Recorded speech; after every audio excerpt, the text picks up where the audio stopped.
23 मार्च 1931 देश भर में आक्रोश का माहौल था। लोग सड़कों पर उतर आए थे। हर तरफ इनकलाब जिंदाबाद के नारे लग रहे थे। ब्रितानी हुकूमत डरी हुई थी, लेकिन लाहौर सेंट्रल जेल में अजीब सा सन्नाटा था, क्योंकि अगली सुबह महान क्रांतिकारी भगत सिंह, राजगुरु और सुखदेव को फांसी दी जाने वाली थी। मगर कैदियों को थोड़ा अजीब तब लगा जब वार्डन चरत सिंह ने उनसे आकर कहा कि वो अपनी अपनी कोठरियों में चले जाएं।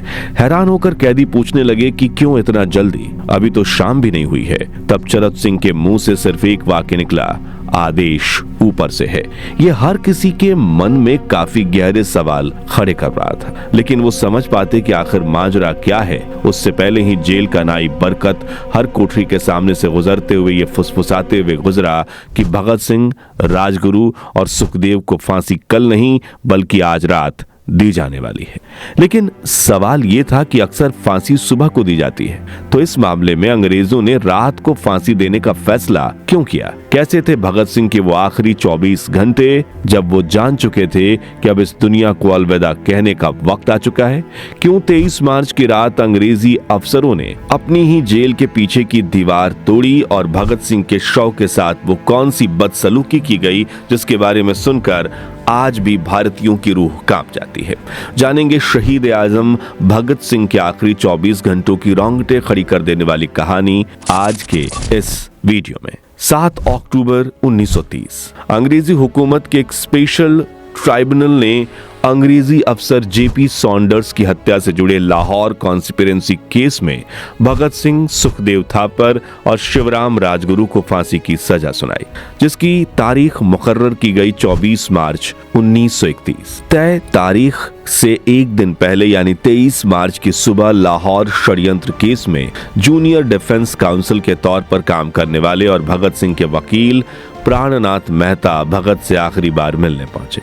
उन्हें लगा था कि शायद भगत सिंह के चेहरे पर डर का साया होगा, लेकिन वहां का दृश्य देख मेहता की आंखें खुली की खुली रह गईं, क्योंकि भगत सिंह अपनी छोटी सी कोठरी में पिंजड़े में बंद शेर की तरह चक्कर लगा रहे थे और उनके चेहरे पर एक शिकन तक नहीं थी। भगत ने 8 अगस्त 1929 के दिन सेंट्रल लेजिस्लेटिव असेंबली में बम फेंककर पूरी दुनिया का ध्यान अपनी तरफ खींचा और भागने की बजाय खुद सरेंडर करके अपनी गिरफ्तारी दी, ये जानते हुए भी कि गिरफ्तारी उनके जीवन का अंत बन सकती है, क्योंकि वो कहते थे कि मेरे खून का एक एक कतरा इनकलाब लाएगा। जेल में रहकर भी वो आजादी की लड़ाई लड़ते रहे।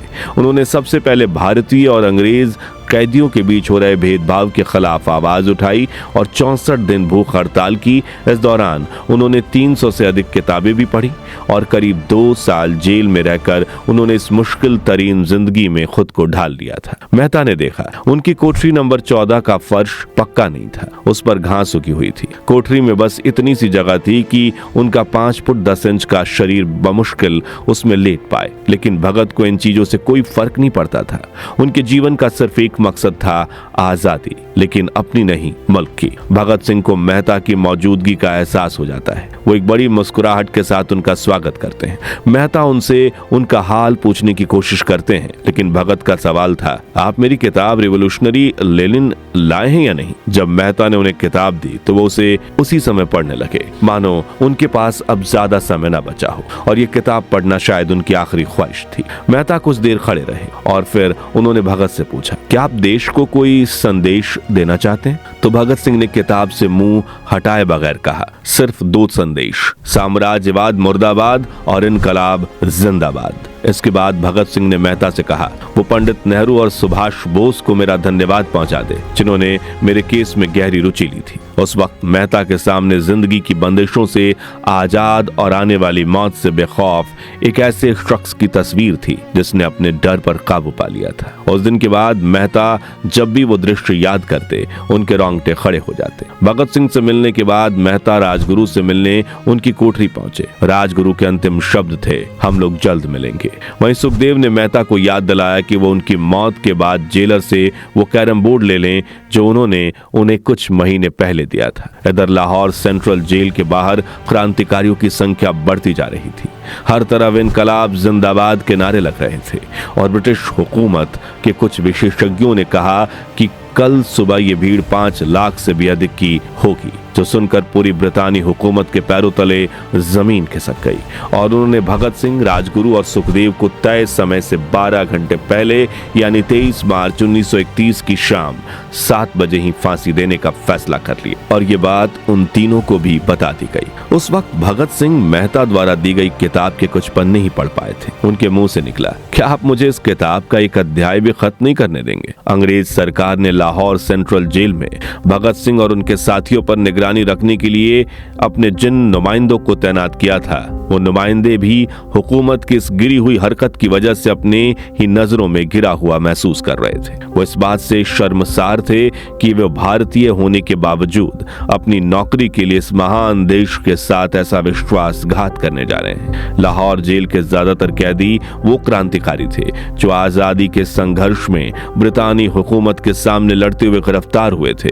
जब उन्हें भगत सिंह की फांसी की खबर मिली तो हर किसी की आंखें नम हो गई। उन्होंने जेल के नाइब बरकत से गुजारिश की कि वो फांसी के बाद भगत सिंह की कोई भी चीज जैसे पेन, कंघा या घड़ी उन्हें ला कर दें ताकि वो अपने पोते पोतियों को बता सके कि कभी वो भी भगत सिंह के साथ जेल में बंद थे। बरकत भगत सिंह की कोठरी में गया, वहां से उनका पेन और कंघा ले आया। सारे कैदियों में होड़ लग गई, किसका उस पर अधिकार हो। आखिर में ड्रॉ निकाला गया, जिसके बाद जेल में सन्नाटा छा गया। सभी कैदियों की नजर कोठरी से गुजरने वाले रास्ते पर टिकी थी जहां से भगत सिंह को फांसी के लिए ले जाया जाने वाला था। कुछ देर में वार्डन चरत सिंह भगत सिंह के पास पहुंचे और बोले, वक्त हो गया है सरदार, अपने अंतिम स्नान की तैयारी करो। भगत सिंह ने कहा, सिर्फ कुछ पन्ने रह गए हैं जनाब, पढ़ लूं। थोड़ी देर बाद तीनों क्रांतिकारियों को फांसी की तैयारी के लिए उनकी कोठरियों से बाहर निकाला गया। भगत सिंह, राजगुरु और सुखदेव ने अपने हाथ जोड़े और अपना प्रिय आजादी का गीत गाने लगे।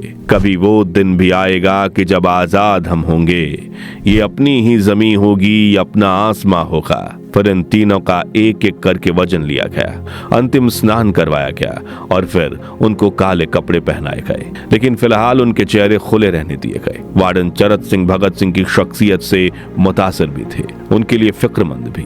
उन्होंने भगत के कान में फुसफुसाकर कहा कि वाहे गुरु को याद करो। तब भगत सिंह ने बेहद गहरी आवाज में कहा, पूरी जिंदगी तो मैंने रब को याद तक नहीं किया। असल में मैं कई बार गरीबों के कलेश के लिए ईश्वर को कोसता भी हूँ। अगर मैं अब उनसे माफी मांगूं तो वो कहेंगे कि इससे बड़ा डरपोक कोई नहीं। इसका अंत नजदीक आ रहा है, इसलिए ये माफी मांगने आया है। माफ करना पाजी, ये मैं नहीं करूंगा। यहाँ चरत सिंह भगत को हौसला देने आए थे, लेकिन असल में हौसले की जरूरत चरत सिंह को थी। भगत वार्डन को समझाते हैं कि यह वक्त जज्बाती होने का नहीं है। शाम के 6 बज चुके थे और अब वो तीनों तैयार थे उस मंजिल के लिए जिसका इंतजार उन्होंने ताउम्र किया था। कुछ ही क्षणों में कैदियों ने दूर से आती कुछ पदचापें सुनी। उनके साथ भारी बूटों के जमीन पर पड़ने वाली आवाजें आ रही थी। साथ में गाने की दबी दबी स्वर लहरी भी सुनाई दे रही थी, जो था, खींच कर लाई है सबको कत्ल होने की उम्मीद। आशिकों का जमकट आज कूचे कातिल में है। सर फरोशी की तमन्ना अब हमारे दिल में है। देखना है जोर कितना बाजुए कातिल में है। ब्रितानी हुकूमत के अफसरों के साथ भगत सिंह, राजगुरु और सुखदेव अपने सिर को गर्व से ऊंचा करते हुए कोठरियों के बीच बने रास्ते से चलकर फांसी के फंदे की तरफ बढ़ रहे थे। पहले उन्होंने आजादी का गीत गाया और फिर उन्होंने नारे लगाने शुरू किए। सभी कैदियों को अचानक जोर जोर से इनकलाब जिंदाबाद और हिंदुस्तान आजाद हो के नारे सुनाई देने लगे। फांसी का तख्ता पुराना था, लेकिन फांसी देने वाला काफी तंदुरुस्त। इस कार्य के लिए इकला मशीह जल्लाद को लाहौर के पास शहादरा से बुलाया गया था। भगत सिंह अपने दोस्त सुखदेव और राजगुरु के बीच खड़े थे।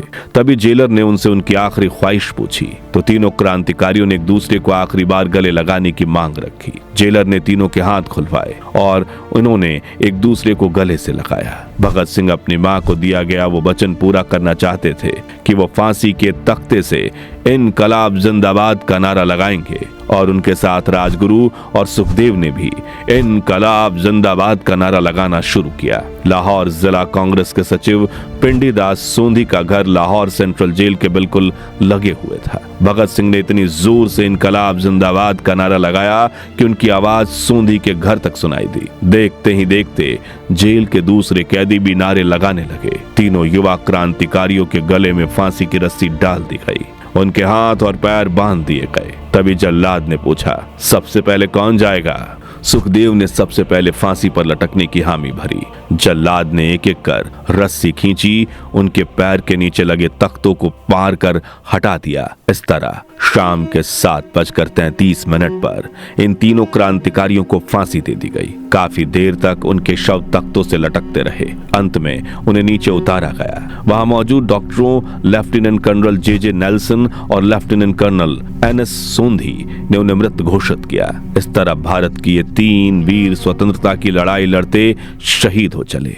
लेकिन अंग्रेजों की घिनौनी हरकत शुरू हुई फांसी देने के बाद।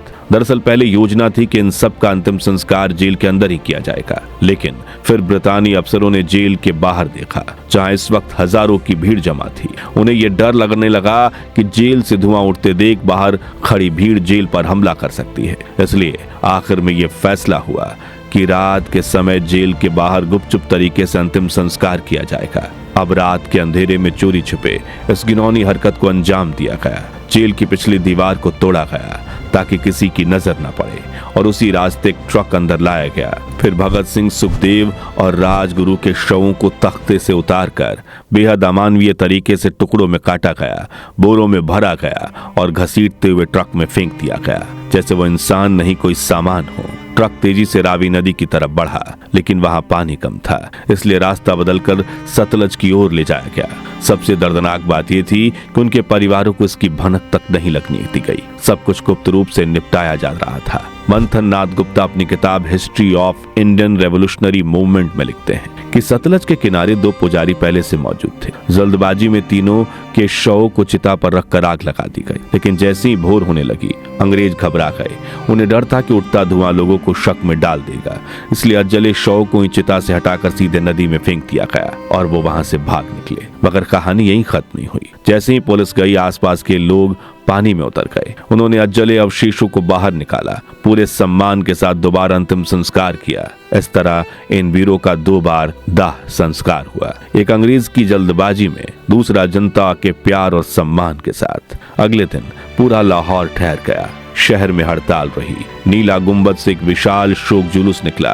हिंदू, मुस्लिम, सिख हजारों लोग काली पट्टी बांधे, महिलाएं काली साड़ियां पहनकर सड़क पर उतर आईं। 3 मील लंबा वो जुलूस अंग्रेजों के लिए खुली चेतावनी थी कि शहीदों को मिटाया नहीं जा सकता। अंग्रेज उनकी मौत को छुपाना चाहते थे, लेकिन भगत सिंह की शहादत आग की तरफ फैल गई। और फिर ठीक 16 साल 4 महीने और 23 दिन बाद उसी आग ने अंग्रेजी हुकूमत की जड़ें हिला दी और ब्रितानी हुकूमत उल्टे पांव भारत से भाग निकली। दोस्तों, शहीद आजम भगत सिंह और उनके जैसे लाखों क्रांतिकारी जिन्होंने आजादी की लड़ाई में अपनी जान तक न्यौछावर कर दी, उनके सम्मान में कमेंट बॉक्स में इनकलाब जिंदाबाद, जय हिंद का नारा जरूर लगाइए। इस वीडियो को जितना हो सके लाइक और शेयर करके हर भारतीय तक पहुंचाइए और भारत के महान इतिहास से जुड़े ऐसे रोंगटे खड़े कर देने वाले वीडियोस के लिए हमारे चैनल को सब्सक्राइब करके पास वाली घंटी जरूर बजा दीजिए। जय हिंद, जय भारत।